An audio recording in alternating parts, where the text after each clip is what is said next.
ข่าวเจ้เงาสีรายการแห่งเจยิ่งมาเยาคาออ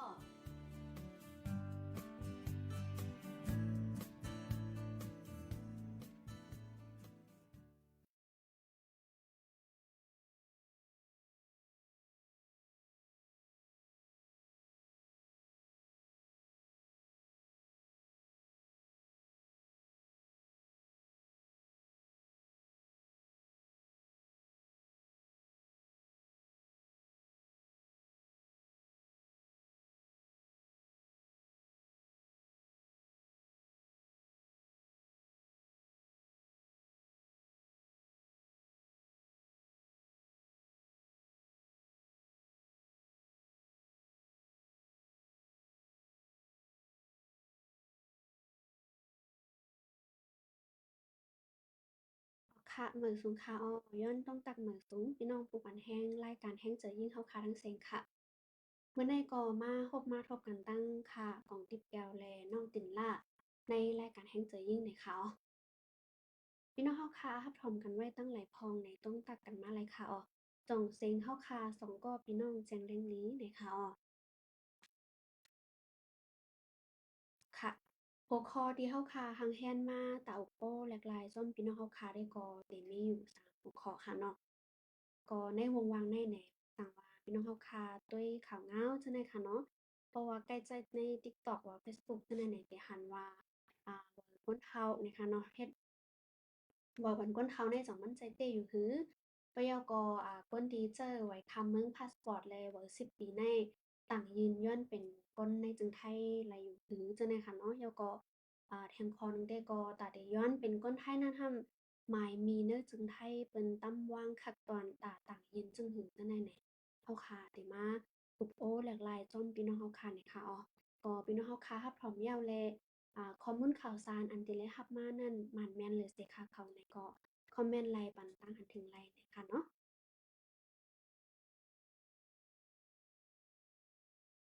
อ๋อค่ะค่ะเจ้าค่ะเนาะก็มันเป็นก่อนที่ว่าในวงว่างในเฮาได้หันข่าวกันหลายๆอันค่ะเนาะวางต้องมาเฮาค่ะอืมเดี๋ยวได้ว่ายืมได้ว่าข่าวอะไรเป็นนั้นแต่ถ้านั้นก็มันเป็นข่าวเปิ้นว่าลาดเมาเพราะข้อมูลเต็มๆโทนเฮาฉะนั้นก็ได้มีนั่นค่ะนะเนาะเจ้าค่ะอ๋อค่ะก็ได้แล้วค่ะเขาไลฟ์ไว้3 ปีค่ะเนาะก็ได้เจ้าเป็นค่ะที่เพจซ้อนค่ะเขาคขังเอาไว้่ะยาวก็ดีแชนนิวส์และดังแมปเรดิโอนะคะในปืนตีอองตีพร้อมยันเฮาคาอยู่ตั้งหลายเสหับพร้อมจองมันแจงแรงหลีไว้ยาวก็ในปืนตีที่พี่น้องเฮาคาอยู่นั่นจองมีเงาลายจึงหือของนะคะเนาะ ก็ตั้งค่าเขาอยู่ได้ก็กำพาเงือบแฮเลียดออกแฮมันคนได้ตกไว้หลอๆค่ะเนาะน้องใช่แล้วค่ะมื้อในก็มันมีลมมีฝนไว้ค่ะเนาะๆค่ะก็อันดังสุดเฮาค่ะเหมือนว่านั่นค่ะเนาะอันที่ว่าก้นเฒ่าอันว่านั้นมันใจเต้อยู่คือไหนค่ะเนาะอันในพี่น้องเฮาค่ะที่หันในเฟซบุ๊กและ TikTok จังได๋ค่ะเนาะแต่ก็ที่เป็นก้นไต้เฮาค่ะกล้วยหนังก่อนที่เปิ้นผ่าว่าสังว่าใครเฮ็ดว่าก้นเฒ่าในเสอเส้นไหมซื้อมาห้าอันนั้นก็หมายฟงมานี่ค่ะเนาะก็ เนอวงวานเมื่อป่นมาในกล้วยนึงค่ะเนาะค่ะเขาก็หันคลิปหันวิดีโออยู่ก็กะขึ้นมาปึดด้วยขึ้นในกอมพาเนานั่นค่ะเนาะก็ลบไปแล้วหันจะในก็ลาเลยว่ามังเจอในก็ละยินข่าวเงากับอีแกก็เอากว่าเพิ่มแถมจะในนั้นค่ะเนาะเพราะว่าเอาตั้งไหมมีในจึงไทยว่าเต้ในไปมีการเป็นข่าวว่าเตเฮ็ดเปิดปันก้นเฒ่าตั้งไทยเตห้องว่าอ่า วัยบัตรผู้สูงอายุนั้นขนาดเนาะอันใดในใช่ค่ะทำไปนี้เนี่ยค่ะปยกเพราะว่ามีในได้ก็มันได้เหมือนว่าพี่น้องเราค่ะเจอเป็นก้นเฒ่าอันที่อยู่ไว้ในจึงไทยว่าได้เป็นในตอนเมษายเก้งไห้เก้งใหม่จังได๋ค่ะเนาะอยู่ไว้มาเป็นข้าวหึงปยกอาสา60 ปีขึ้นเหนือจังได๋ในหลายเปิ้นจังปล่อยเฮ็ดตามนั้นขนาดเนาะปยกเปิ้นได้มีคักตอนหลายๆคักตอนลงเปิ้นตีให้ก็ว่าจั่งเลยอยู่ในหมู่บ้านนั้นเต้หือค่ะเนาะแล้วก็พออยู่ในหมู่บ้านนั้นเต้ห้ำรูปร่างรั่วหังจั่งใดเปิ้นได้ตัวยแทงก่อนนั้นค่ะนะเนาะภูมิใจว่าเปิ้นได้ลาลีปันห้าจั่งใดในค่ะเนาะย้อนเปิ้นนั่นแหละในตอนที่ว่าปันว่าก้นเฒ่าน่ะได้ก็มันอำเจอลองเต้นั้นค่ะนะเนาะเหมือนคาลัดนั่นเนาะค่ะเพราะว่าเขาค่ะเป็นก้นเฒ่าอายุอาซัง60 ปีขึ้นเหนือมีวัดไหวแลมาอยู่ไว้ในจึงไทยเป็นข้าวหึงแล้วก็มีลูกหล้านมีพี่น้องอยู่ในจึงไทยจั่งใดได้ก็ อยู่ดีเจ้าหน้าที่เขาเปิ้นได้ลงพื้นที่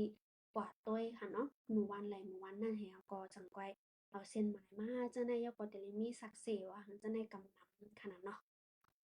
อันใดๆก็ค่ะมังเจอก็ห้ำยุ่มด้วยข่าวให้ก็เฮายุ่มง่ายย้อนเปนว่าเฮาก็ถามว่ามันเป็นลองเต้ค่ะเนาะแล้วก็ทางภายทางตั้งหนึ่งเนี่ยก็เปิ้นเจออันที่ใครหลอกแหลนเอาไล่ตั้งหาเงินง่ายจั่งใดเนี่ยก็ห้ำมีหนำจั่งใดเนี่ยแหละก็พี่น้องเฮาคาที่แลฟังกันเต้ๆนั่นขนาดแหนะแล้วก็มาด้วยใน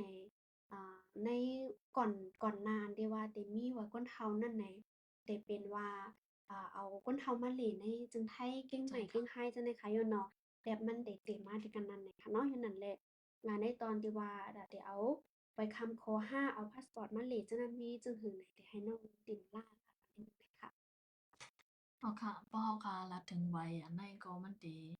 เรียกว่ามันได้ง่ายๆกันตั้งวัยอันที่วัยคำโพดที่เราค่ะเข้ามาตั้งแต่คิดเล็กนั่นค่ะเนาะก็ได้เป็นวัยทั้งตะคิดเล็กแม่สายในนี่ก็ได้เป็นวัยสีเขียวนั่นนี่ค่ะอ้อก็เข้ามาดังแม่สายเสียก็เราค่ะย้อนมามาหลีซ้ำเกียงใหม่เลยสังนั่นก็ต้อมเซอ่า เชียงใหม่ห้ามนั่นก็ภายดังแหน่ทราบในนั้นค่ะเนาะนั้นก็เป็น7วัน14วันจั่งใดค่ะเนาะก็แต่เลยว่าการใช้จ่ายมันก็ค่อนข้างจะได้เสียเงินปานอยู่แต่ก็ได้มีในเกณฑ์ 1,500 ค่ะเนาะจนถึง 2,500 บาทค่ะอ้อ ก็คักตอนย้อนมันแต่ก็สองสว่าเราก็เข้ามาในซึ่งไทยภายหลังแม่สายเหย้าเนี่ยก็เอาไว้ข้ามโขงค่ะเนาะเดี๋ยวเอามาเอาไว้ข้ามโขงเดี๋ยวเลยใจหมายโฟงเฮาให้แบบนั้นก็คนไทยหนึ่งก้อนนั่นค่ะเนาะก็จำเอาค่ะเดี๋ยวค่ะกว่าย้อนออกหนังออกหนังสือตอนนั้นเราก็ได้ออกดีเปิ้นตีนั่นค่ะเนาะเปิ้นตีที่แม่สายน่ะค่ะก็ได้เป็นบ่ภายหลังไทยแต่ก็ได้เป็นรุ่มที่ว่าการอำเภอแม่สายนั่นค่ะเนาะ พอกว่ากันนั้นก็ย้อนกันนั่นแหละสองสามว่าเฮาคามีคนไทยกว่าจอมเฮาคานั่นขนาดเนาะก็ได้มีจุ่มแต่ได้ว่าอ่าเพิ่นฮ้องว่าน้ายหนาในนั่นขนาดเนาะนั่นค่ะใจเอาค่ะเนาะค่ะ อันนั้นก็ไลนั่นขนาดเนาะเอาค่ะในนาในได้ก็มันได้เป็นอันที่เป็นประเทศว่าปกติ TPC นั่นค่ะเนาะก็ประเทศว่าไทยเมียนมา Township Product Committee นะคะเนาะอันนี้ก็ได้เป็นบ่ทางไทยเปิ้นได้ฮ้องว่าหน่วยงานประสานชายแดนไทยเมียนมานั่นค่ะเนาะอันนี้เนี่ยเป็นนายหน้าเพราะว่าเราขั้นตอนที่อันที่ในอำเภอแม่สายหั้นนั่นก็ที่การคนที่ตรวจคนเข้าเมืองนั่นค่ะเนาะอันนี้เนี่ย เพราะว่าเฮาคากวานเฮาคเอาไว้คำโพด7วันมาเนี่ยก็เฮาเอาเอามาพึ่งตีนเฮาแหแล้วก็เอาไว้คำมือเฮาคากว่าที่อ่าอันที่ศูนย์การตรวจคนเข้าเมืองนั่นค่ะเนาะอันใดไหนแต่ละมีแต่ละมีคนไทยหนึ่งก้อนไหนเพราะว่าตัวไหนเฮาคาเจออยู่ในเมืองมานไหนก็ห่ำมีคนรู้จักจังได๋ค่ะเนาะมันกำนำเต็มมียันบ่นั้นแหละกำนำก็เต็มจังกว่าที่ ลุ่มที่แม่สายนะคะเนาะลุ่มอันที่ตรวจคนเข้าเมืองนั้นค่ะน้อยยันปานนั้นแหละเฮาค่ะก็จั่งสืบหมายฟ้นไล่นั้นค่ะเนาะหมายฟ้นที่อ่าหมู่จุ้มอันที่เพิ่นเป็นนายหน้าให้ก็เฮ็ดปันนั้นค่ะเนาะอันใดเนี่ยเพราะว่าเฮาค่ะเข้ามาวันที่1ให้ก็กะย้อนคำเดียวเนี่ยก็ได้เลยเอาหมายฟังเฮาค่ะแล้วตึงเอาไว้คำขอเฮาค่ะไว้ที่นายหน้าค่ะเนาะเพราะว่าเฮามา7วันแล้วแหละซ้ำไปไปไข่ปอกนึงค่ะเนาะไข่อยู่ทั้ง7วันเนี่ยก็เดี๋ยวไลลัดขึ้นค่ะเนาะพอโทรลัดขึ้นเราก็เดี๋ยวไลจ่ายทาง1,000ทั้งหมดทั้งเซ็งก็ได้เซ็งอยู่2,500บาทค่ะเนาะค่ะเลยฉะนั้นก้าไหนมือเฮาค่ะได้ย้อนมาเหล่เก่งใหม่จังได๋ไหนเฮาค่ะได้เลยลัดปันรองตั้งว่าเฮามาโรงยามาตรวจป้ายอยู่ลีใช่จังได๋นั้นค่ะขนาดเนาะอันนั้นเนี่ยก็เพราะว่าใครอยู่แฮง7วันเนี่ยก็คือแต่ละมีไว้รับโรงยาปันส่งกับปันที่นายนาเขากำซื้อนะคะ น้อยเขาติดไลแทง7วันนึงค่ะเนาะในเดียก็รันเลยว่าเพอเซมว่านึงค่ะเนาะซึ่งว่าเอาไว้คำโคม่าแล้วก็ไขมันเหลจังได๋เดียก็เฮ็ดในขั้นตอนจังได๋ไรนั่นค่ะน่ะเนาะใช่แล้วค่ะค่ะก็เลยสินั่นค่ะเนาะสองจังหวะเฮาค่ะใครเข้ามาหลีหมอก14วันแน่เนี่ยก็สองจังหวะเฮาค่ะมีพาสปอร์ตนั่นค่ะน่ะเนาะค่ะก็พอมีพาสปอร์ตสีแดง5เนี่ยฉะนั้นเนี่ยก็เฮาค่ะก็เข้ามาดังฟรีวีซานั่นค่ะน่ะเนาะเปิ้นกวยกะแต่ก่อนในๆป้อค่ะใครใช้ฟรีวีซาตัวในๆก็เฮาค่ะเข้ามาดังดังเครื่องบินกวยนั่นค่ะน่ะเนาะมาดังเครื่องบินเสร็จแล้วก็ที่นั้นก็เปิ้นก็ได้ ที่เฮาว่าตอกปันจุ่มเฮาคานั่นค่ะเนาะตอนนั้นเฮาค่ะคาได้ เข้ามาเหลไล14วันไหนคะอันนั้นได้ก็เตต่างกันนำมาไกลอินค่ะเนาะเฮาค่ะถึงได้ย้อนไปขว้างแต่ละห้องว่าตอนใดเฮาค่ะได้ออกเปิ้นตีหนึ่งตีว่าจังได๋มันก็เต็มโลนั้นค่ะเนาะ2จังหวะเฮาค่ะก็ย้อนมาตัวในเนี่ยก็เฮาค่ะก็เหลไลแต่ละว่าจอดติมันนั่นค่ะเนาะในซึ่งไทยก็เฮาค่ะกว่าไลกุฏินั่นค่ะเนาะอันนี้ก็ไลว่าอ่าเป็นอันดีอันหนึ่งค่ะเนาะ2จังหวะค่ะมีพาสปอร์ตสีแลงนะคะก็เลยฉะนั้นก็2จังหวะเฮาค่ะไคลหึงเฮนั่นไคล3เดือนเนี่ยก็เฮาค่ะจังย้อนวีซาเข้ามานั่นค่ะเนาะอันนั้นก็เป็นรายต่างอันหนึ่งเฮาค่ะจังอยู่ไล3เดือนก็จะเป็น tourist visa นั่นค่ะเนาะวีซาตอนนั้นเฮาค่ะมาหลีกำซื้อนะคะค่ะก็สองจังหวะปอมีพอก่อนนั้นที่มีซื้อไว้ในหมู่หอกันตีตาขี้เหล็กนั่นค่ะน่ะเนาะตีตาขี้เหล็กเนี่ยแต่ก็ได้มีไว้ค้ำเขาเป็นปรับสีส้มปันนั่นค่ะเนาะค่ะอันนั้นก็ใจเลยเหมือนกันค่ะเนาะพี่เนาะค่ะค่ะก็เลยสินั่นค่ะเนาะทางอันหนึ่งไหนเป็นโกนันที่เย็บวัด10ปีค่ะเนาะแต่เป็นวัดโฮซุนนะคะเนาะในแต่ก็ที่ฮ้องกันว่าวัดโฮซุนแล้วก็ปอเฮาค่ะใครคำกว่าคเลยคำกว่าหลีนั่นค่ะเนาะคำกว่าหลีภายป่นว่าจังได๋เนี่ยก็เฮาค่ะก็จังกว่าแต่เลยว่าจังกว่าลาอยู่นั่นค่ะเนาะก้อยกาแต่ก็แต่เลยบ่เป็นบัดต่างโอค่ะเนาะอ๋อ ต่างเลขเลขตั้งนางนั่นค่ะนะอ๋อค่ะอันนี้ได้ก็เพราะว่าเงียบหมด10ปีนั่นค่ะเนาะใจว่า10ปีแล้วค่ะเนี่ยก็เพราะว่าใครกว่าเลยอ่ามึงเข้าขึ้นเนี่ยก็เฮ็ดไรนั่นค่ะเนาะว่าเอาเฮาได้ไล่เอาไว้เป็นเมินค่ะเนาะเอาดีว่า10ปีเฮาค่ะแน่กว่าไทยอันไม่ตวนว่าค่ะค่ะนี่ ใจ อ๋อค่ะค่ะอันนี้ก็ถ่ายเป็นเมินเฮาก็นึงไว้ค่ะเนาะก็ยาก็ค่ะอันเตมันบ่ได้คำคนเนี่ยเอาคำกว่าไรก็แต่ละสิ่งตั้งให้ในเขาได้เอามา50จังได๋ค่ะเนาะใจไปกับบ่ค่ะขายตั้งมันได้ก็ได้สิ่งเหมาะ200มันก็300นั่นขนาดเนาะ หใจรือเซ็นนั่นแล้วค่ะในไหว้เซเป็นตั้งเป็นโควิดเพลามาจังได๋เนี่ยก็จะเลยมีพื้นทับห้องป้ายอยู่ลีอันที่ว่าจังไรสิทธิ์ยาให้การอันที่วัคซีนอันที่ตั้งเป็นโควิดจังได๋เนี่ยต้องมีเพราะว่ามีเนี่ยก็จะเลยตรวจ ATK ค่ะเนาะอันใจที่เอาค่ะใส่หูหนังกว่าหาจังได๋คือ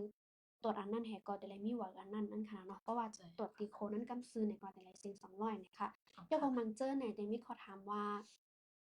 หมด10ปีแน่ในเพราะว่าการเลยแต่ชิเล็กเพราะว่าตีนอนคำขึ้นจังได๋เนี่ยตีเซ็งเงินก็คือไหนจังได๋แต่ก็ตัวทบแต่ก็ค่าจังได๋เนี่ยเขากว่าเลทแต่ก็แต่ละเซ็งหนึ่งขึ้น100นึงขนาดเนาะเพค่ะราะว่าเขาค่ากว่าค่าขึ้นเนี่ยก็500นึงค่ะเนาะอืมอันนั้นเนี่ยก็ใจตื้อไรเนี่ยค่ะอ้อ ค่ะทุกครั้งในแต่ก็ได้เป็นว่าว่าก้นเฒ่าอันว่านั้นมันเป็นมาจั่งหือในอยู่ที่ค่าเขาขึ้นต้วยข่าวมาแหหังจั่งใดแหแล้วก็ข้อมูลจั่งใดคะเนาะน้องเนาะใจขึ้นติดค่ะตามข่าวอันที่เกิดขึ้นว่าวัดก้นเฒ่าว่าแล้วก็มันเจอก็เอาเมมาเหล่เมืองไทยในมาเหล่ไล่ลมใจว่าจั่งใดเนี่ยมันได้เป็นข้อมูลที่ผิดเปิงกันกว่าแล้วก็มันเจอก็เอามาเปิ้นฮ้องตั้งไทยว่าแต่งเรื่องเนี่ยค่ะย้อนเนาะเอามาเพิ่มแถมข้อมูลข่าวสารจั่งใดแหวก็ขึ้นมา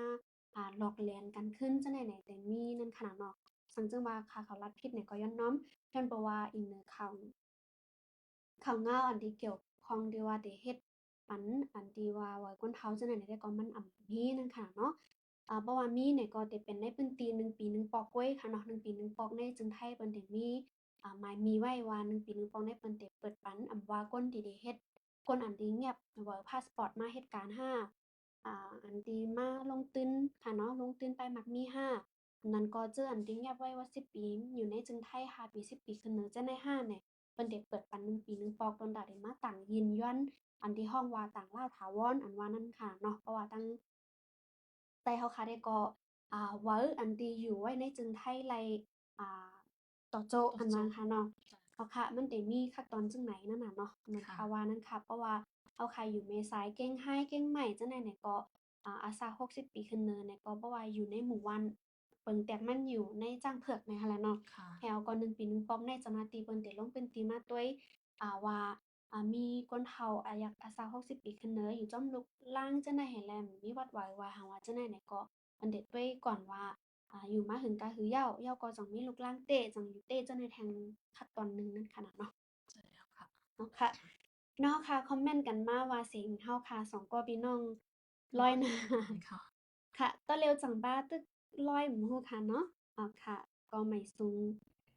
งกูก็ค่ะตีตักกันเข้ามาแล้วก็รับพร้อมเฮาค่ะไว้ค่ะเนาะ บ่ได้เป็นน้องแสงเฮาค่ะแล้วก็เป็น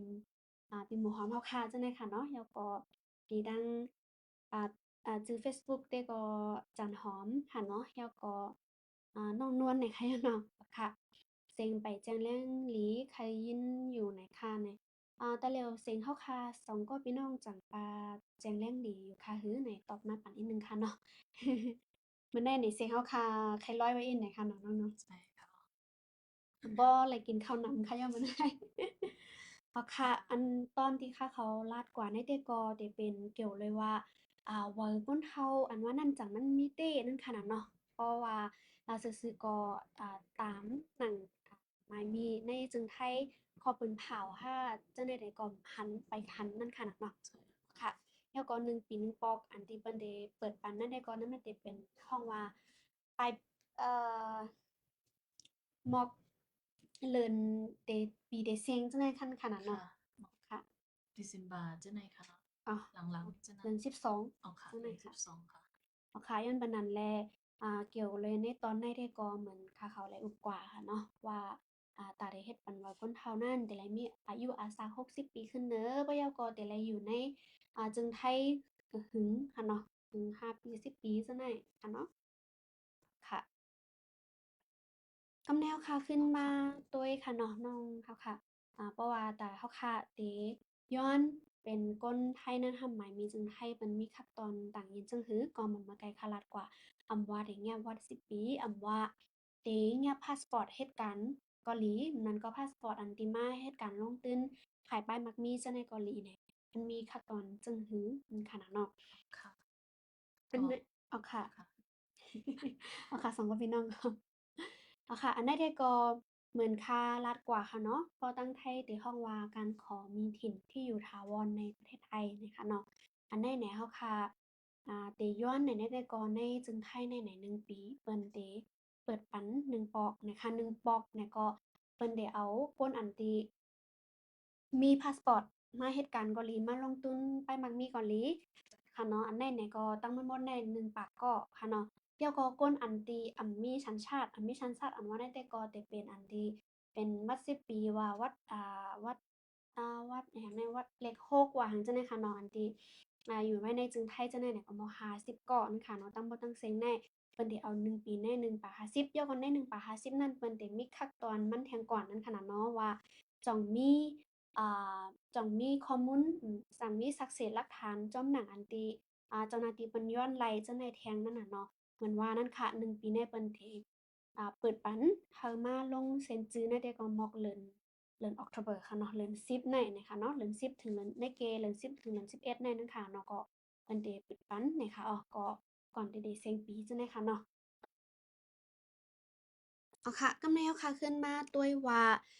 เหมือนว่าตาเฮาค่ะกว่ายืนยาวนานในหั้นจ่องเปิ้นได้รับแทงเฮาแต่ละมีข้อมูลแต่ละมีสักเสจึงหือตาได้ปันเจ้าหน้าที่เขาเจ้าในนั้นขนาดเนาะค่ะน้องตินลาค่ะ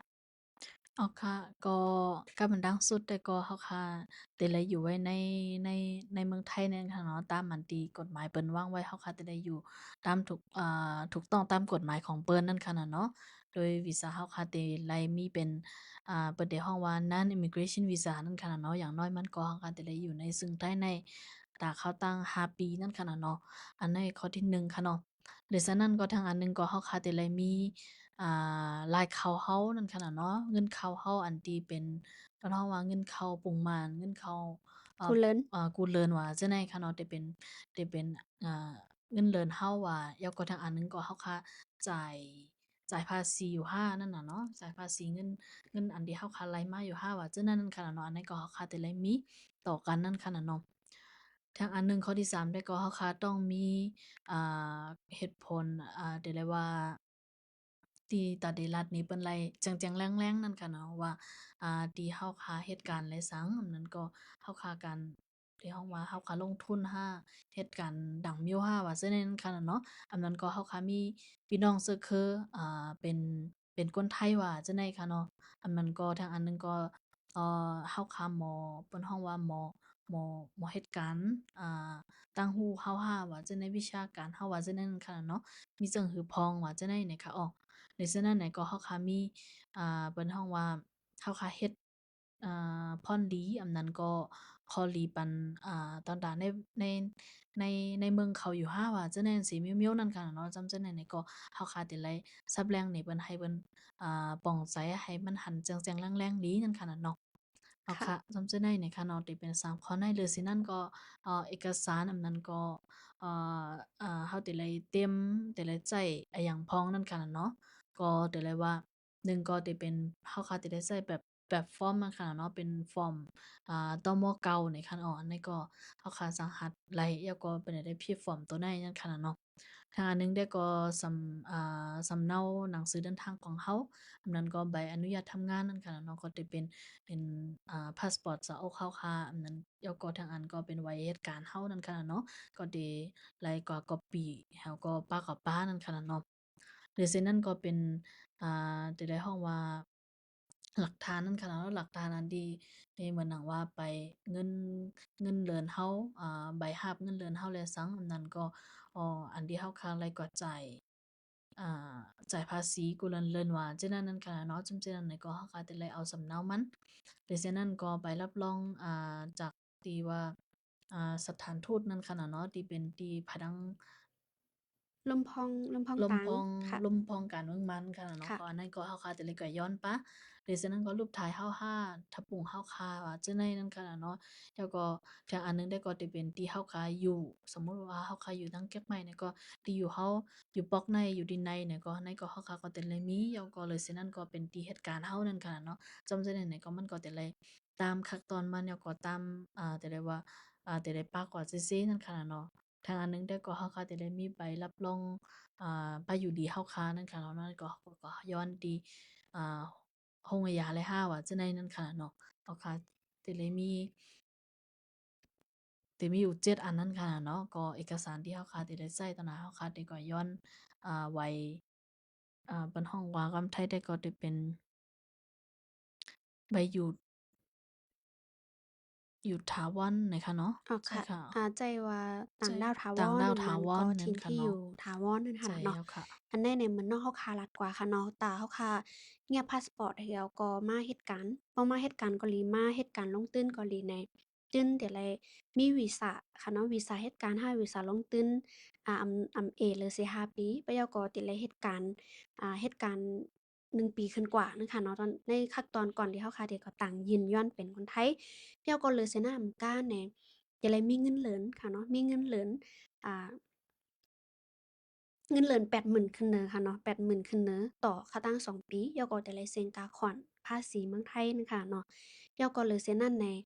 เพราะว่าเป็นเงี้ยพาสปอร์ตแล้วก็เราตั้งยืนแล้วแล้วก็เอกสารเราก็ครบหมดแล้วในข้อมูลอันที่เพิ่นลีกจั่งใดเรามันเต็มทนบ่แล้วเนี่ยก็เราได้ลายเซ็นกาใช้จ่ายค่ะเนาะมื้อพ้องเราค่ะก็ตั้งยืนนั่น 7,600 บาทค่ะเนาะ เกี่ยวกับพ้องมื้อเราเปิ้นรับพ้องปันเราย้าว่าเราก็มีส่วนลดได้หลายอะเปิ้นแจ้งเราย้าว่ามื้อใดเราขาดได้หลายนี่ก็เราได้รายจ่ายที่แฮ่ง191,400อันใดได้ก็จะเป็นกวนอันที่เงียบพาสปอร์ตแล้วก็มาเฮ็ดการแล้วก็มาลงทุนในจึงไทยนั่นค่ะเนาะกวนอันที่มาลงทุนจั่งใดเนี่ยก็ตาได้ตั้งยินยอนเป็นคนไทยแน่ๆเขาก็ได้ไล่มีเงินลงทุนโห้10ล้านมันเงินไทยหั้นเนาะ แล้วก็เงินเหรินเข้าใน1เหรินในแต่ละมีอยู่80,000ขึ้นเน้อในเขาตั้ง2ปี5ปีจั่งใดนั้นค่ะเนาะจั่งก้อยต่างยินไหลนั้นขนาดแหนแล้วก็พอเราค้ามาตุ้ยเนี่ยค่ะเนาะข้อดีอันที่ว่าเราต่างยินย้อนอันที่ต่างลาวถาวรนั้นมันหลีจึงหือหลาไหนเราอำโหลดต่อพาสปอร์ตกูปีมันว่าย้อนวีซา3เดือน9เดือนการรายงาน3เดือนจั่งใดเนาะน้องเนาะ ใช่ค่ะแล้วก็เลยเซนั่นในไหว้เซเฮาคาย้อนเป็นต่างลาวถาวร5ปียาวไหน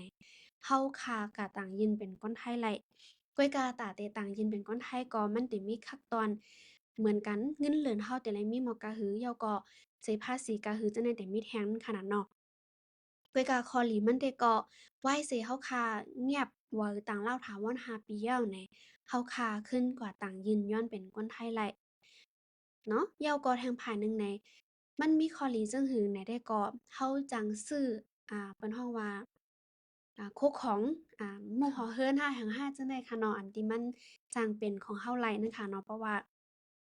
แล้วก็การกว่ามาเราค่ะก็อำโลว่าปกติออกนอกพื้นที่เจียงใหม่กับกรุงเทพในแต่ละย้อนไหวขว้าง ออกตั้งจั่งใดก็หน่วยย้อนนั้นค่ะเนาะกว่าไร่บ่อยากก็มันกว่าถึงไร่นอกเมืองค่ะเนาะเพราะว่าเฮาคำมีว่า10ปีในเฮาย้อนขว้างในเฮาย้อนไร่ในจึงไทยในแค่กันเนาะเฮาไร่ในจึงไทยก็ใกล้ๆกะเพราะว่าเฮาค้าไร่ถิ่นที่อยู่ถาวรในเฮามีว่า10ปีเฮาย้อนไร่ในก็เฮาค้ากว่านอกเมืองไร่ก้วยกะแต่ไร่ย้อนต่างยินย้อนพาสปอร์ตแฮ่งว่าเฮาได้กว่ามาเลเมืองไร่นั้นขนาดเนาะอันใดใช่ก็แล้วค่ะเต็มมีคักตอนจึงไหนไหนค่ะ อ๋อค่ะปะยากรเหมือนวันค่ะเนาะว่า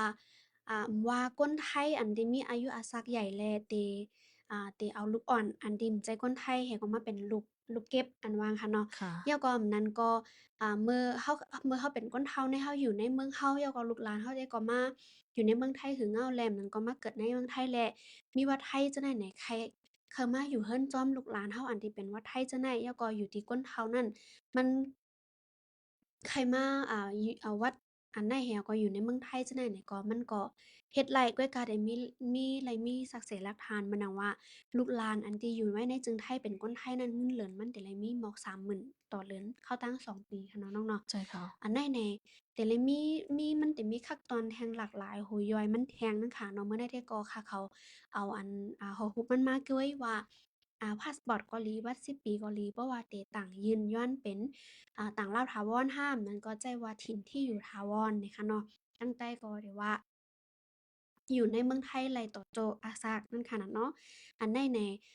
คักตอนหนึ่งในเฮาย้อนอันใดก่อนอยู่5ปีก่อนเพราะว่าไว้หลัง5ปีมาเฮาได้จังกอยย้อนเป็นคนไทยไลนั่นขนาดเนาะเหมือนว่านั่นเนาะค่ะเงียบพาสปอร์ตมา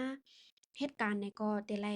มีพาสปอร์ตเขาตั้ง5ปีแล้วก็เหตุการณ์1ปี2ปีก่อนต่างคนต่างยื่นไล่แล้วก็เงินเหรินเจ้าเก่านั้นแต่ไลมี1เหรียญได้80,000 ขึ้นเหนือในเขาตั้ง2ปีแล้วก็แต่เลยเซ็งภาษี100,000บาทขึ้นเหนือกว่านั่นค่ะเนาะอันใดไหนแต่เลยมีจึงนั้นแท้งนั่นค่ะเนาะย้อนปานนั้นแหละอ่า Takon nanti passport ha hàng ha cho này nè thì yuanว่าห้าหางห้าจั่งใดเนี่ยก็มันก็ใจง่ายๆวัด10ปีก็เหมือนกันนั่นค่ะเนาะมันสิมีคักตอนมันหลากหลายคักตอนแต่ละมีศักดิ์ศรีแต่ละมีเงินเหรินเข้ามอกาหือแต่ละมาอยู่เมืองไทยมอกาหือจั่งใดเนี่ยมันมีแท่งตำหนังตั้งหลายนั่นค่ะเนาะย้อนปานนั้นแหละพี่น้องเฮาค่ะอย่าไปยุ่มเปิ้นง่ายว่าเพิ่นเปิดปานนาวมั่งเจ้อก็เลยเสียเงิน50,000 100,000จั่งใดก็บ่ได้วัดจั่งใดก็มีกำนำนั่นค่ะน่ะแหนะใช่แล้วค่ะเนาะอ้อค่ะก็เลยว่าวัด10ปีก็มีหลายๆมิ้วแก้มนั้นขนาดเนาะใจอ้อ แต่พอเฮาค่ะมาตุ้ยไหนๆมันก็ยิบไว้10ปีอยู่แต่ว่าไว้10ปีเฮาเหมือนกันล่ะเนี่ยมันได้กว่ากันแท่งหลายๆมิ้วนั่นขนาดเนาะก็เลยว่าอ่าได้มันก็ทำใครเปลี่ยนเป็นตามมิ้วกำเดียวว่าจั่งใดต้องมันไล่ห้าว่าจั่งใดก็บ่เป็นไรก็ให้คือพี่น้องเฮาค่ะอ่า ด้วยข้อมูลดีหลีก่อนอันนั้นก็อันที่เฮาคาดดีกว่าเฮ็ดจอมนั้นห้ามนั้นก็เอเจนต์ห้าว่าซึ่งนั้นไหนก็คือพี่น้องค่ะจัดตัวดีหลีก่อนนั้นขนาดเนาะว่ามันไลเตอยู่ห้ามนั้นก็มันต้องเป็นไลห้าว่าจั่งใดนั้นขนาดเนาะวางปอกมาในเฮาค่ะก็บ่ฮู้ไรค่ะเนาะคนเฮาค่ะบ่เฮาค่ะจังยากนนั้นดีหยอกแล่นกว่าเอาเงินกว่าหลายๆแปดเทื่อนั้นก็เต็มมีนั่นค่ะเนาะก็เลยว่าในก็เลยโหลเลยฟังสติกันไว้กันขนาดเนาะอ๋อค่ะค่ะเพราะว่าเป็นไร่เกี่ยวกับรองวัดไว้ห้าเปิ้นเปิดปันมื้อละหรือจั่งใดไหนได้ก็เข้าด้วยในเว็บไซต์ของไผตรวจคนเข้าเมืองแหลกกำซือค่ะเนาะค่ะเขาลิงก์มันบ่หั้นจั่งใดค่ะเขาได้ขึ้นใส่ปันได้ในคอมเมนต์จั่งใดค่ะเนาะปะยากทางไผทางตั้งหนึ่งตาพี่น้องเฮาค่ะที่เฮ็ดไว้คำโคม่ามรู้จักคนไทยได้มาจึงหือนี่แต่ก็ค่ะเขาก็ได้ปันป้าหมายโฟงห้าจั่งใดไว้ปันป้านั่นค่ะเนาะที่ในคอมเมนต์ในพี่น้องเฮาค่ะก็ เขาต้วยไล่ข่าวงาวอันที่เปิ้นได้เปิดรับ1ปี1ปอกได้เปิดเมื่อไหร่จังใดไหนก็บ่ว่ามันใจข่าวเต้ห้ำข่าวเต้เนี่ยก็เฮาทัดไลน์นึงค่ะเนาะเฮาเข้ากันด้วยในเว็บไซต์เฟซบุ๊กของอันที่เจ้าหน้าที่อันที่กดทัดก้นเขาเมืองในจึงไทยจังใดเฮาเข้าต้วยไลน์เพื่อก็ทางภายทางตั้งหนึ่งใน ข่าวไทยจั่งใดก็เบิ่นได้ออกค่ะเนาะอันที่ว่าเรื่องเล่าเช้านี้เนี่ยว่าแล้วก็ข่าวหลายๆข่าวค่ะเนาะแล้วก็ทางอันหนึ่งเนี่ยได้มีบ้าข่าวไต้เนี่ยค่ะเนาะไต้ Nation News 5นั้นก็ได้แมปค่ะเนาะแมปฝั่งได้ชินจั่งใดเนี่ยก็ได้เฮ็ดเกี่ยวเลยลองวัดไว้5ลองแห่งการ5จั่งใดกำซื้อนั่นค่ะเนาะย้อนเปิ้นนั่นแหละเฮาพี่น้องเฮาค่ะเข้าด้วยข่าวงาวหมู่จุ้มอันที่เปิ้นออกข่าวปานอันมันจือใจอันเต้มัน5จั่งใดค่ะเนาะบ่ได้เป็นข่าวใช่ค่ะ ไทย5 ข่าวใต้ฮาจั่งใดนั้นค่ะเนาะหมอกบอกมาเฮาอย่าไปจู้งายหยุ่มง่ายให้ก็ โอนเงินก็สิ5,000 10,000 20,000จั่งใดนั้นค่ะเนาะมันเปิ้นจั่งเรียนเฮาค่ะเลยง่ายนี่ค่ะอ้อ เนาะค่ะอันใดที่ก็ได้เป็นในตอนที่เงียบพาสปอร์ตเหตุการณ์เกาหลีพาสปอร์ตมาลงตึ้นป้ายมักมีในจึงไทยจึงในเกาหลีนั่นค่ะเนาะกำได้ขึ้นมาต้วยว่าบ่เป็นว่า10ปีนะคะเนาะว่า10ปีเนี่ยก็ได้เป็นเบิ่นฮ้องว่าเลข8 9นั่นก็เลข6นะคะอยู่เนาะอันใดที่ก็สังจึงว่ามาอยู่ในจึงไทย5ปี10ปีขึ้นเหนือยาวไหนได้ก็จางต่างยืนย้อนเป็นต่างด้าวถาวรไร้ถิ่นที่อยู่ ถาวรไร้นั่นขนาดเนาะอันใดก็เหมือนกันนี่ค่ะอันใดที่ก็อ่าอืมลาไลวามีพี่น้องแต่เฮาคาไลกว่ากำพองก็มีนั่นขนาดเนาะอันใดก็กะยืนอ่อนตั้งสุดได้ก็เฮาคากว่ายืนตียืนตีอำเภอค่ะย้อนเนาะเฮาคาอยู่อำเภค่ะอไหลเปิงแต้งมันเฮาคาอยู่อำเภอเฮาอยู่ในเวียงแหงนี่ก็เฮาคาก็กะยืนอำเภอเวียงแหงค่ะเนาะแล้วก็เพิ่นได้มีขึ้นลิกค่ะเนาะมันก็แบบฟอร์มปานเฮาคือเฮาแต้มว่าเฮาจื้อหังอยู่กะไหลแล้วก็ จึงหือน่ะค่ะเนาะเฮาอยู่กันหลายจื้อหั้งจั่งใดเนี่ยเฮาก็ใส่ข้อมูลกว่าจ้อมหนังอันที่เพิ่นลีกอันที่เจ้าหน้าที่เพิ่นปันเฮาบ่ยอก็บ่เฮาย่อเนี่ยก็เจ้าหน้าที่เพิ่นที่เฮาก็ฮ้องยาก็ฮ้องยาก็ตรวจป้ายอยู่ลีคักตอนเป็นหือ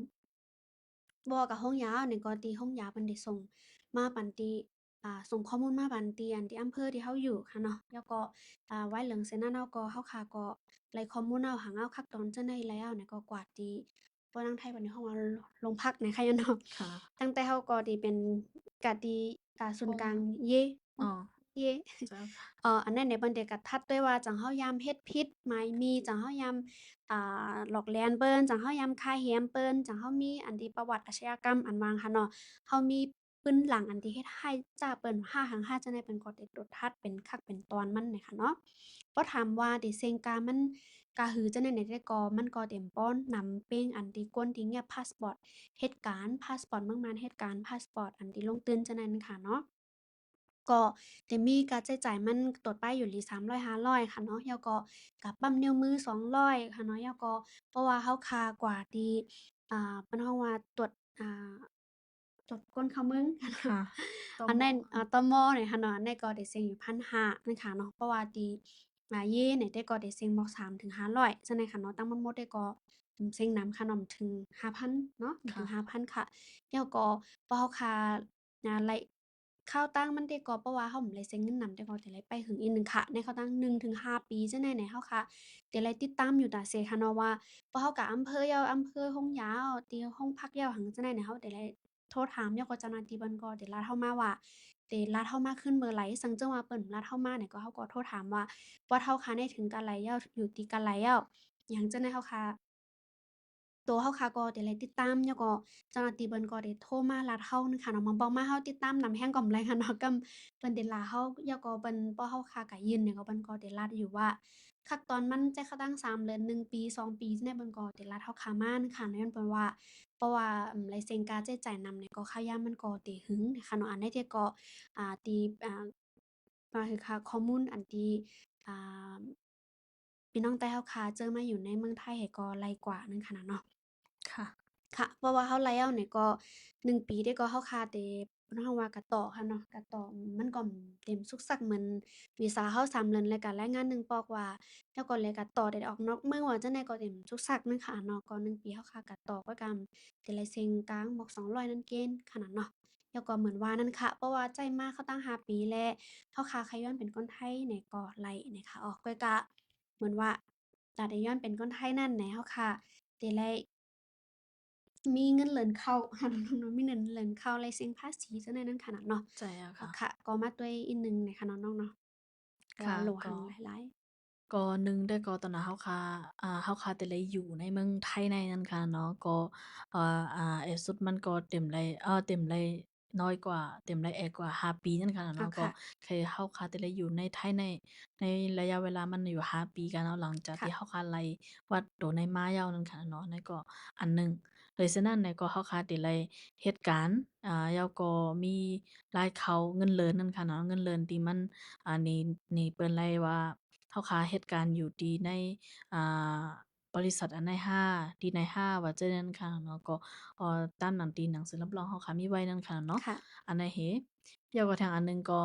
เฮาค่ะได้ไล่เสียภาษีค่ะเนาะวันซึ่งว่าเมื่อไกลเฮาค่ะพบกันมาหลายๆกำวันได้ไล่เสียภาษีตอนดาอันนั้นอันใดเนี่ยก็เหมือนกันค่ะเนาะเฮาค่ะได้ไล่เสียภาษีเงินก็ได้ว่าบ่เป็นดั้งไทยได้ก็ได้เป็นพงตเนี่ยค่ะเนาะได้เป็นภาษี90อันนั้นก็91เนี่ยค่ะว่าอันนั้นก็จะเป็นหัวข้อของเขานั่นค่ะเนาะก็อย่างน้อยมันเฮาค่ะได้ไล่เสียบันเขาอยู่ในค่าตั้ง3ปีค่ะเนาะ เลยเส้นนั้นเนี่ยเฮาคาติไลหมอลัดอำนั้นก็หมอท่อมความเปิ้นหมออ่านความเปิ้นห้ามนั้นก็เขียนดิกไทไลนั่นค่ะน่ะเนาะอ่าก็ติได้ว่าระดับต้นๆนั้นก็มักเฮาเข้าใจกันไลอบโอ้กันไลเขียนไล่ละต่อกันไลง่ายว่าจั่งใดก็แนวคาติไลหมอเฮ็ดนี่ค่ะอ้ออันนั้นเด้ก็เป็นความไทยภาษาไทยเฮานั่นค่ะล่ะเนาะ แถมอันหนึ่งได้ก็เขาค่ะติเลยมีเต็มเลยมีประวัติอาชญากรรมในวันเซิงปีของที่ว่ามาแกงค่ะเนาะเฮาได้เลยกว่าตรวจตีศูนย์ของเขากำซื่อแล้วก็เขาก็ตรวจด้วยพอเขาก็ตรวจด้วยแล้วก็พวกเขาคำมีเนี่ยก็เขาก็ติไล่วัดตัวในนั่นค่ะเนาะอันนั้นก็มันสิหาติไล่ไม่สังซึ่งว่าเขาคันไล่กว่าเอาสิตาก็เขาก็ตื่นเต็มเลยมีประวัติจึงหนังไหนแทงนั่นค่ะน่ะเนาะเอาค่ะข้อที่5ก็จะเป็นมีเขาค่ะติเลยมีความจะมีเรียกว่าอาแกงตั้งยามติอะจ้างหลีนั่นค่ะเนาะจะเป็นอาจารย์ตั้งยามเฮาคาเตียนลีมันนั่นค่ะเนาะเต็มเลยก็เฮ็ดให้เปิ้นห้ามนั้นก็เฮ็ดผิดกฎหมายของเปิ้นห้ามไม่มีหลายๆอันก็ค่ะเต็มเลยกว่าเฮ็ดผิดนั่นค่ะน่ะเนาะเอาค่ะก็ข้อที่6ก็ได้ก็สังสึกว่าเฮาค่ะแต่งงานกันนั่นก็มีแต่เลยว่าแต่งงานจอมคนไทยนั่นค่ะน่ะเนาะแต่งงานก็จอมคนไทยเนี่ยก็เฮาค่ะได้เลยอยู่ไว้ในไทยที่เอดสุดมันก็3ปีนั่นค่ะเนาะ อ๋อค่ะอันนั้นก็เขาก็ต่อใครกว่ายืนขอสัญชาติอันนั้นไลนั่นค่ะนะเนาะอ๋อค่ะค่ะก็ลันเลยว่าอำว่าได้เป็นว่า10ปีห้างเนี่ยพาสปอร์ตห้ามมันก็อาการเตนาเฮือนจอมคนไทยใช่ไหมคะเนาะจึงหือกอลีในเฮาคาตื้นแต่ไรมีหน้าการค่ะเนาะมีหน้าการมีเงินเข้าค่ะแล้วก็เบิ่งแตกมันเฮาไลต่างลาวถาวรมาห้าปีในค่ะแหละเนาะห้าปีเฮาได้ไลจ่ายเข้าตั้งห้าปีในเพราะเฮาคาในเข้าตั้งห้าปีนั่นแหน่ใน3ปีนั้นเฮาคาใครเสียภาษีกำเดียวก็ไล คำนั้นก็เข้าคาใครใจเฮามันถึง5ปีแล้วจั่งก้อยมาเสียภาษีย้อนหลัง3ปีก็ไล่อันขนาดเนาะอันนั้นก็ไล่อันนั้นได้ก็ได้เป็นตอนที่ว่าเฮาใครต่างยินย้อนเป็นคนไทยซึ่งหือก็ยาวค่ะตั้งแต่ไรมีหน้าการมีเงินเข้าแล้วก็แต่ไรเสียภาษีเลยซื้อนั้นำก้าในไม้มีในจึงไทยเปิ้นเพิ่มท่าแทงบ่อนตั้งได้ก็ลัดความไทยถ่อมก้ามไทยป่องใจแก้ก็แล้วนึงค่ะเนาะก้อยกาแต่เหลียวในจึ้งตึ้งจึ้งตึ้งหือก็ยาวตื่นแต่ไรหมอแต้มหมออ่านหมอถ่อมหมอลัดหามัน อ่มันฮ้องว่าโรงแรมค่ะเนาะซึ่งค่ะแต่ละเป็นซึ่งนั้นค่ะเนาะแล้วก็แต่ละมีปืนแก๊ปโตติหลีแล้วก็แต่ละมีคนไทยค่ะเนาะคนไทยรับรองปันว่าไรเฮ็ดผิดหมายมีไรเฮ็ดก่อการร้ายจั่งใดมันก็แต่ละมีนะคะเนาะเลยฉะนั้นก็เราค่าตื่นเตไล่เสียภาษีจึงหือก็ตื่นเตไล่เสียภาษีค่ะเนาะใจว่าตาได้เป็นคนไทยแน่เรามันง่ายบ่ขนาดนั้นค่ะเนาะมันสิมีขั้นตอนหลากหลายขั้นตอน แต่ละมีพิสูจน์สัญชาติแต่ละมีขั้นตอน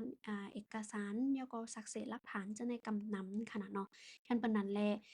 ตอนนั้นที่เฮามีว่า10ปีแลเฮาได้กว่าต่างยืนเป็นต่างลาวถาวรได้ก็ได้ง่ายเลยเซเฮากว่าต่างยืนย้อนเป็นคนไทยนึงขนาดเนาะอันนั้นได้ก็สังจึงว่าพี่น้องเฮาคาเงียบไว้ว่า10ปีแรกแค่ต่างยืนย้อนเป็นถิ่นที่อยู่ถาวรเนี่ยก็ว่าต่างยืนไล่ที่อำเภอค่ะเนาะยาวกว่า1ปีเนี่ยเปิ้นได้รับ1ปอเก้เหมือนจึงค่าเขา ได้รับข้อมูลกะค่ะเนาะเปิ้นได้รับในเก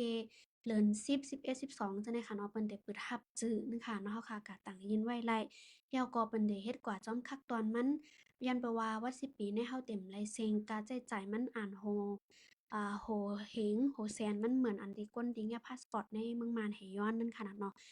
เมืองมานเกาหลีนอกเมืองจังได๋เกาหลีก็มันได้เสียงนำเลยเสก้นอันที่เงียบว่า10ปีเนี่ยค่ะเนาะ ก็แต่ละย้อนก็เป็นขั้นตอนมันก็ได้อำเภอเพิ่นก็ได้แนะนำเราเฮาอ่าแต้มปันข้อมูลเราหั้งห้าแล้วก็ตรวจป้ายอยู่หลีตรวจป้ายอยู่แล้วก็ได้ลงพักว่าจั่งใดแหน่แล้วก็เจ้าหน้าที่เพิ่นได้ส่งก็ได้ศูนย์กรุงเทพจั่งใดน่ะมันได้มีขั้นตอนมันหลากหลายขั้นตอนนั้นค่ะเนาะเราค่ะได้ไปเจ้าหน้าที่เขาสืบฟงมาหาเราแล้วก็บ่ว่าถึง6เดือน3เดือน1ปีเจ้าหน้าที่ก็สืบมาเนี่ยเราค่ะก็ได้ติดตามนั้นค่ะเนาะว่า ขาดเจืออันใดอยู่กันได้ อยู่ที่อำเภออันไหนๆแล้วก็วัดค่าถึงกันหลายแล้วจังได๋เฮาค่ะก็เดี๋ยวไลติดตามตัวเฮาค่ะก็เดี๋ยวไลติดตามแล้วก็เจ้าหน้าที่เพิ่นก็ได้แจ้งเฮาปานั้นขนาดเนาะอันใดก็เต็มสิ่งธรรมเนียมนำแหละที่แจ้งเข้ายามหึงก็อยู่ที่เฮาค่ะอยู่ที่ข้อมูลเฮาค่ะอยู่ที่เอกสารเฮาค่ะจ่องมันเต็มทนจ้อมหนังอันที่เจ้าหน้าที่เปิ้นตกหย่อนค่ะเนาะเพราะว่าข้อมูลเฮาค่ะเต็มทน เจ้าหน้าที่เพิ่นก็สืบฟ้องมาแล้วก็ตัวเฮาก็ค่าก็ติดตามอยู่ตาเซเนี่ยก็1-3 ปีก็ได้ไล่กวยกาสังจึงว่าเฮาติดตามเฮาข้อมูลเฮาก็เต็มทนจอมหนังเจ้าหน้าที่เปิ้นตกย้อนมาเนี่ยก็ได้ไล่ไปหมอเขาตั้ง5 ปีนั่นเด้ก็เอสุดใน5 ปีนั้นค่ะนั้นเนาะอ๋อค่ะอ๋อค่ะก็ย้อนเปิดนั้นแลว่าได้เป็นวัด10ปี5พาสปอร์ต5จั่งใดเนี่ยเด้ก็จึงหือก็ยาวตื่นแต่ไลมีเงินเข้าเนาะ1 80,000เพราะพาสปอร์ตได้80,000ขึ้นเน้อค่ะเนาะแล้วก็ได้ไลเสียภาษีเสียค่อน3 ปีนะคะเนาะแล้วก็ได้ไลไปจอมหนังคักตอนอันที่หมายมีจึงไทยตำวางไว้นั่นค่ะเนาะก็เปิ้นนั้นแลตาได้เป็นคนไทยนั่นแหน่ได้ไลเฮ็ดจอมหนังหมายมีตำวางไว้ ก่อมไหนพี่น้องเฮาคาด้วยข่าวเหงาห้าหังห้าจังได๋ไหนก็เฮ็ดด้วยข่าวเหงาอันที่มันหยุ่มหยำไหลกำเฮาคาขึ้นเตปานป้าเว็บไซต์ค่ะเนาะเว็บไซต์อันที่ศูนย์กลางตรวจกดทัดคนเข้าเมืองในจึงไทยในเพิ่นก็ได้มีการเป็นข่าวกูปีว่าได้เปิดรับค่ะเนาะตาได้ยินถิ่นที่อยู่ถาวรจั่งใดแล้วก็เพิ่นได้มีคักตอนเปิ้นว่าโหลดข้อมูลเมลหือพ้องหรือใจขย้ำบ่กล้าหือจั่งใดแหน่ก็ได้มีหัวย้อยมันค่ะเนาะแล้วก็ อยู่ที่ค่ะเขาได้ก่อใครฝากถึงว่าเพราะว่าด้วยข่าวเนี่ยก็ด้วยข่าวอันที่มันอ่าที่ศูนย์กลางอันที่ปึดรับกำซื้อแล้วก็ข่าวเหงาอันไทยอันที่ยุ่มยำไรนั่นค่ะเนาะแล้วก็ข่าวใต้ก็ตอนหลังนั้นก็ได้เป็นที่เพราะว่าในเชียงใหม่เนี่ยได้ก็ได้เป็นMap Radio ค่ะเนาะนั้นก็ Map Foundation ค่ะย่อเนาะก็เป็นจุมอันที่กำจอยเป็นน้อยแห่งการกำซื้ออำว่าได้เป็นลองวัดไว้ห้าลอง เหตุการณ์ในซึ่งไทยสุนไลแห่งการว่าจั่งใดเนี่ยก็ติมีนำค่ะย้อนปานนั้นแหละเพราะว่าได้ยินข่าวเว้าและใจเหมือนใจเต็มรู้เนี่ยก็กับสึกมาถามมาที่เฟซบุ๊กห้ามมันก็หมายฟ้องเจ้าหน้าที่อันที่เฮ็ดการกำจ้อยเป็นของแห่งการเฮาค่ะกำซื้อไลอยู่ตาเสนขนาดเนาะอ๋อค่ะตามมื้อใดได้ก็ข้อมูลเฮาค่ะหังแฮ่นมาได้ก็ป้อลงหัวย้อยมันป้อลงหัวย้อยตั้งแต่นำเลิกจั่งใดค่ะเนาะน้องเนาะสั่งว่าพี่น้องเฮาค่ะมีข้อถามหา ใครเขารัดนิ้วย้อยมันจะได้ห้าเนี่ยก็ค่ะเขาขึ้นตีหางแฮนมาลัดปันทางกำหนึ่งอำนั้นก็เฮ็ดเป็นวิดีโอปันตั้งรูปใส่มาปันเทียงคักตอนหนึ่งนั่นขนาดเนาะค่ะอ๋อค่ะเมื่อใดได้ก่อเสียงค่ะเขาแจ้งแรงลีห้าจั่งใดเนี่ยก็ย้อนน้อมใหญ่นำในค่ะเนาะก็อ่า อืเพราะว่าวงนามาได้ก็เรื่องเสียงเรื่องหั้นจั่งใดค่ะเขาได้เขามันหลังเลยเสียในเนี่ยค่ะเนาะก็ย้อนน้อมใหญ่นำเนี่ยค่ะก็มุงมองว่าข้อมูลอันที่ค่ะเข้ามาเปิ้นเพปันจั่งใดเนี่ยที่มีน้ำต้นพรหลีดอนตาพี่น้องเฮาค่ะอำนำก็สังจึงว่ามีที่พิธีเปิงเนี่ยก็ปล่อยวางขว้างปานอำนำปันข้อมูลเมมาในรายการค่ะเขาไล่อยู่ตาเซเนี่ยค่ะอ้อค่ะก็มุงมองว่าลองหลอกแหลนลองทุกแง้นแหลนหาจั่งใดแหน่แต่พี่น้องเฮาค่ะที่กว้างหยานลองจั่งใดค่ะเนาะค่ะค่ะ ค่ะเขาได้ย้อนกึดลือรายการเซ